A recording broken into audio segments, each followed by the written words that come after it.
যুবককে ধর্ম অবমাননার অভিযোগে পিটিয়ে হত্যা করা হয় এবং লাশ পুড়িয়ে ফেলা হয়। এরকম ঘটনার রাষ্ট্র সমাজ ও সর্বোপরি মুসলমানদের করণীয় কি? খুবই দুঃখজনক এবং বেদনাদায়ক একটি ঘটনা ঘটেছে। এই ঘটনাটি আমরা পত্রপত্রিকার মাধ্যমে যেটুকু জানতে পেরেছি সেটা হলো যে এই ঘটনার পেছনে ঘটনা হলো যে এই হিন্দু যুবক একজন শ্রমিক আন্দোলনকারী। তিনি শ্রমিকদের অধিকার নিয়ে কাজ করতেন এবং কারখানা কর্তৃপক্ষ তাকে দমন করবার জন্য তার নামে মিথ্যা অভিযোগ তুলে সাধারণ মানুষের কাছে তাকে ঠেলে দেন এবং পরিকল্পিতভাবে ধর্ম অবমাননার ঘটনা ঘটান। যুবক ধর্ম অবমাননা করেছেন কিনা সেটা আমরা জানতে পারিনি, তবে তাকে যে পরিকল্পিতভাবে ফাঁসানো হয়েছে এবং এটা যে পরিকল্পিত হত্যাকাণ্ড সেটা বাণিজ্যিক স্বার্থে সেটা মোটামুটি পরিষ্কার। তো বাণিজ্যিক স্বার্থে ধর্ম অবমাননার যারা তুলেছে তাদেরকে তুলে আনা দরকার এবং তাদের চেহারা প্রকাশ করা দরকার এবং তাদেরকে বিচার মুখোমুখি করা দরকার, দৃষ্টান্তমূলক শাস্তি নিশ্চিত করা দরকার। এখানে সংক্ষুব্ধ জনতা যারা তার গায়ে আঘাত করেছে বা তাকে হত্যা করেছে তাদের দোষের জায়গা আছে, সেটা আমরা কথা বলবো, কিন্তু তার চাইতে বড় বিষয় হলো তাদেরকে সংক্ষুব্ধ করেছে যারা এবং এটাকে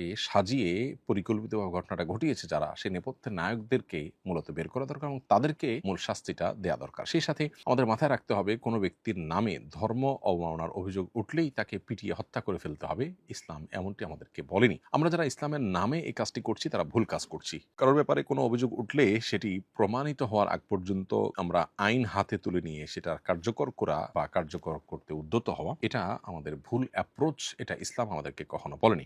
একজন ইসলাম জানা মানুষ কখনো এটি করতে পারেন না, বরং এটি প্রমাণের জন্য অপেক্ষমান আমাদেরকে থাকতে হবে। প্রমাণিত হওয়ার পরও সেখানে আর কোনো অপশন আছে কিনা, সে লোকের মাথা ঠিক ছিল কিনা বা সে লোকের পেছনে অন্য কোনো ইন্টেনশন ছিল কিনা, আমরা অনেক সময় ঘটনার পেছনের ঘটনা থাকে সেই বিষয়গুলোকে পরিপূর্ণভাবে বের করে তারপর তার বিচারের উদ্যোগ এর দিকে আমাদেরকে যেতে হবে। আর দ্বিতীয়ত কথা হলো যে কোনো মানুষকে কোনোভাবে জীবিত হোক আর মৃত লাশ হোক পুড়িয়ে হত্যা করার তো কোনো সুযোগই নেই। নবী সাল্লাল্লাহু আলাইহি ওয়াসাল্লাম বলেছেন, লা ইউআযযিবু বিন-নার ইল্লা রাব্বুন নার, আগুন দিয়ে আগুনের পালনকর্তা আল্লাহ ছাড়া কেউ কাউকে শাস্তি দেওয়ার কোনো অধিকার নেই। অতএব এভাবে আগুনে পুড়িয়ে ফেলা খুবই নির্মমতা, কোনোভাবে গ্রহণযোগ্য নয়। কোনো অভিযোগেই কোনো মানুষকে আগুন দিয়ে পোড়াবার সুযোগ নেই, ইসলাম আমাদেরকে সে অনুমোদন করে না। যারা এই কাজটা করেছেন তাদের আল্লাহর কাছে তওবা করা উচিত এবং আমাদের সবাই এখান থেকে সতর্ক থাকা উচিত যে ধর্ম অবমাননার অভিযোগ উঠলেই এখানে কেউ পরিকল্পিতভাবে অভিযোগ তুললো কিনা, যিনি অবমাননা করেছেন তার অবমাননাটা প্রমাণিত হলো কিনা, তার মিনিং ভিন্ন কিছু ছিল কিনা, অথবা অন্য কোনো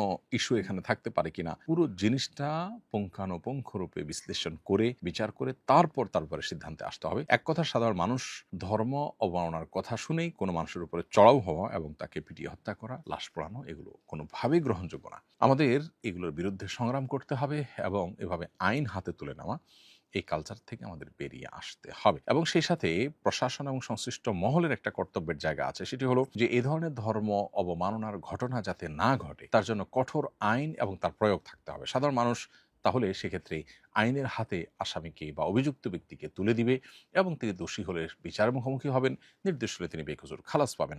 যখনই আইনের কার্যকারিতা কমে যায় তখনই সাধারণ মানুষ আসলে আইন হাতে তুলে নেওয়ার মতো কাজটি করে। বিধায় এখানে সাধারণ মানুষের যেমন করণীয় আছে, এখানে আইন প্রণেতাদের এবং রাষ্ট্র পরিচালনার দায়িত্বে যারা যখন থাকেন তাদেরও গুরুত্বপূর্ণ ভূমিকা রাখবার সুযোগ আছে। বিধায় আমাদের সেদিকটা খেয়াল রাখতে হবে। সম্প্রতি দেশের দুটি গণমাধ্যমে হামলা ও অগ্নিসংযোগের ঘটনা ঘটেছে। প্রধান উপদেষ্টার অফিসিয়াল পেজে হামলা অংশগ্রহণকারীদের ব্যাপারে বলতে গিয়ে মাদ্রাসা শিক্ষার্থীদের ক্ষেত্রে কমি মাদ্রাসা শিক্ষার্থী উল্লেখ করা হয়েছে, অথচ সাধারণ শিক্ষার্থীদের ক্ষেত্রে বিষয়টিকে জেনারেলি উল্লেখ করা হয়েছে। এই পার্থক্যের কারণটা কি বলে মনে করেন এবং সামগ্রিকভাবে পুরো বিষয়টি নিয়ে আপনার মত জানতে চাই। দেখুন, এই ধরনের হামলা বা অগ্নিসংযোগ, কোনো স্থাপনাকে হামলা করা, অগ্নিসংযোগ করা, এটা তো অবশ্যই সমর্থনযোগ্য বিষয় নয়। আজ থেকে বহু বছর আগেই দৈনিক নয়াদিগন্তে এইভাবে ঠিক অগ্নিকাণ্ডের ঘটনা ঘটানো হয়েছে, হামলা করা হয়েছে এবং সরকারি উদ্যোগে একাধিক গণমাধ্যম বন্ধ করে দেওয়া হয়েছে। দুর্ভাগ্যের বিষয় হলো যে আজকে যারা এই দুটি গণমাধ্যমে হামলা এবং অগ্নিসংযোগের ঘটনায় সংবাদপত্রের স্বাধীনতায় হস্তক্ষেপ হিসাবে এটাকে চিহ্নিত করে অনেক জোরালো প্রতিবাদে, সেদিন তারা এতটা জোরালো ছিলেন না। অথচ উভয় ঘটনাই কিন্তু নিন্দনীয় এবং উভয় ঘটনার ব্যাপারে আমাদের অবস্থান একই হওয়া উচিত। যাই হোক, এই ক্ষেত্রে প্রধান উপদেষ্টার অফিসিয়াল পেজে যেটি উল্লেখ করা হয়েছে যে আমারও দৃষ্টিতে এসেছে যে সেখানে কওমি মাদ্রাসা উল্লেখ করা হয়েছে, যেটা খুবই দুর্ভাগ্যজনক বাস্তবতা। সেখানে কওমি মাদ্রাসা, স্কুল, কলেজ, আলিয়া মাদ্রাসা, বিভিন্ন রকমের শিক্ষা প্রতিষ্ঠানের শিক্ষার্থী ছিলেন। এটাই হলো বাস্তবতা, বা থাকতে পারেন, এটাই হলো বাস্তবতা। অথচ সেখানে শুধুমাত্র মাদ্রাসার ক্ষেত্রে কওমি মাদ্রাসাকে আলাদা করে উল্লেখ করে এভাবে চিহ্নিত করা, এটা দায়িত্বশীলতার কোনো পরিচয় বলে আমরা মনে করি না। আপনি অন্যদের ক্ষেত্রে যখন জেনারেলি বলবেন, তো এক্ষেত্রে আপনি নির্দিষ্ট করে বলা এটা বৈষম্য ছাড়া কিছুই নয়। আসলে এদেশে আলেম সমাজ বা মাদ্রাসার ছাত্ররা তাদের কোনো ভুল হলে তাদেরকে যে যেভাবে শক্ত হাতে দমন করা হয় বা তাদের অপরাধগুলোকে যেভাবে ফুলিয়ে ফাঁপিয়ে পেশ করা হয়, অন্যদের ক্ষেত্রে সেটাকে অনেক ক্ষেত্রে ছাপিয়ে যাওয়া হয়। এই বৈষম্য, এই জুলুম দীর্ঘদিন থেকে দেশে চলে আসছে, যেটা কোনোভাবেই গ্রহণযোগ্য নয়। আমরা প্রত্যেকটা মানুষকে বলবো দায়িত্বশীলতার পরিচয় দিতে এবং কোনো ক্ষেত্রে আইন যেন কেউ হাতে তুলে না দেয় সেদিকটাতে খেয়াল রাখতে। সেই সাথে প্রশাসন এবং সংশ্লিষ্ট কর্তৃপক্ষ এবং সরকারের কর্তব্য যে সাধারণ মানুষ সংক্ষুব্ধ হয়ে কোনো অঘটন, কোনো অনাকাঙ্ক্ষিত, অনভিপ্রেত কোনো কিছু যেন ঘটাতে না পারে, সেজন্য যে কোনো বিষয়ের ক্ষেত্রে আগে ভাগে সতর্ক থাকা। অনেক ক্ষেত্রে দেখা যায় কেউ ধর্ম অবমাননা করেছে, সাধারণ মানুষ সংক্ষুব্ধ হয়ে তার উপরে চড়াও হয়েছে, অথচ ধর্ম অবমাননার ঘটনা যেন না ঘটে তার জন্য কঠোর আইন, সেটার প্রয়োগ যদি থাকে, তাহলে সাধারণ মানুষ আর এই আইন হাতে তুলে নেওয়ার এই ব্যাপারটাতে উৎসাহ দেখাতে পারে না। এই জন্য আমরা একদিকে এই ধরনের ঘটনা যেন কেউ না ঘটান সে ব্যাপারে প্রত্যেকটা মানুষকে দায়িত্বশীল থাকার যেমন কথা বলবো। এ ধরনের ঘটনা যেরকম কখনো সমর্থনযোগ্য ঘটনা নয়, আদর্শের মোকাবেলা আদর্শ দিয়ে হতে হবে। আবার একইভাবে এখানে সরকার সংশ্লিষ্ট মহলের দায়িত্বশীলতার ব্যাপার আছে। সাধারণ মানুষকে কেউ সংক্ষুব্ধ করছে কিনা, সংক্ষুব্ধ পরিকল্পিতভাবে করার জন্য কাজ করছে কিনা, সে বিষয়গুলো দেখভাল করার দায়িত্ব তাদের। আর এভাবে মাদ্রাসার বিশেষ শিক্ষার্থীদেরকে চিহ্নিত করা এবং অন্যদের ক্ষেত্রে জেনারেলি উল্লেখ করা, এটা স্পষ্টত জুলুম। আমি একটি বিদেশি কোম্পানিতে কাজ করি, ক্রিসমাস ডে উপলক্ষে আমাদের বোনাস দেওয়া হয়েছে, এটা আমাদের জন্য হালাল হবে কিনা? হ্যাঁ ভাই, অবশ্যই আপনার জন্য এটি হালাল। ক্রিসমাস ডে উপলক্ষে বা অন্য কোনো উপলক্ষে কোনো কোম্পানি যদি কোনো কাউকে উপহার উপঢৌকন দেয় অথবা কোনো কিছু দেয় গিফট হিসাবে, তো সেটা গ্রহণ করা মৌলিকভাবে জায়েজ আছে এবং বোনাস দিলে বোনাসটাও আপনি গ্রহণ করতে পারবেন। অনেক সময় বিভিন্ন দোকানে ছাড় দেওয়া হয়, ক্রিসমাস উপলক্ষে সেই ছাড় গ্রহণ করে কোনো কিছু কিনলেন, সেটা মৌলিকভাবে নাজায়েজ কোনো বিষয় নয়। ক্রিসমাস ডে উপলক্ষে আমাদের স্কুলের ছাত্ররা সান্তা ক্লজ সাজে, একজন মুসলিম শিক্ষার্থীর জন্য এটা জায়েজ আছে কিনা?